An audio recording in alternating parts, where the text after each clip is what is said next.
السلام عليكم ورحمة الله وبركاته. نحمده ونصلي على رسوله الكريم أما بعد. أعوذ بالله من الشيطان الرجيم. بسم الله الرحمن الرحيم. أطيعوا الله وأطيعوا الرسول. وقال النبي صلى الله عليه وسلم عن أبي هريرة رضي الله تعالى عنه قال قال رسول الله صلى الله عليه وسلم ما أسفل من الكعبين من الإزار في النار. রাহুল বুখারী ওয়াল মুশকাত।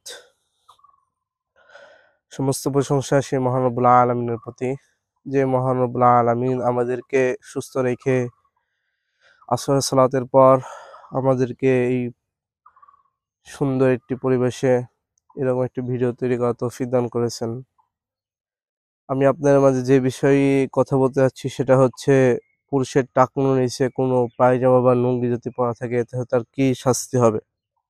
রাসূলুল্লাহ সাল্লাল্লাহু আলাইহি ওয়াসাল্লাম মিশকাতুল মাসাবিহ এবং সহিহ বুখারীর মধ্যে একটি হাদিস আছে যে আবু হুরায়রা রাদিয়াল্লাহু তাআলা আনহু قال قال رسول الله صلى الله عليه وسلم ما أسفل من الكعبين من الإزار في النار। কোনো পুরুষের টাকনুর নিচে যদি পায়জামা অথবা লুঙ্গি থাকে তাহলে কাল কিয়ামতের দিন হাসরের ময়দানে তাকে জাহান্নামে তার টাকনুকে জাহান্নামে জ্বালানো হবে। যদি কিয়ামতের দিন আমাদের টাকনুকে যদি জাহান্নামের আগুনে জ্বালানো হয়, যদি আমাদের জাহান্নামের আগুনে দেওয়া হয়, তাহলে আমাদের জাহান্নামের আগুনের ভয়াবহ এত যে আমাদের পুরো শরীর, আমাদের কল্প পর্যন্ত সে তাপের সহ্য করতে পারবে না।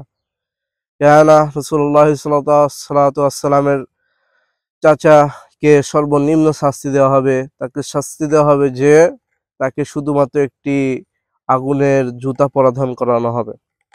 তাহলেই তার, যদি রাসূল সাল্লাল্লাহু আলাইহি ওয়াসাল্লাম বলেন তার শাস্তি জুতা পরিধান করার কারণে তার মাথা দিয়ে টকবক টকবক করে তার মাথার ঘেলুঘেলি পড়তে থাকবে।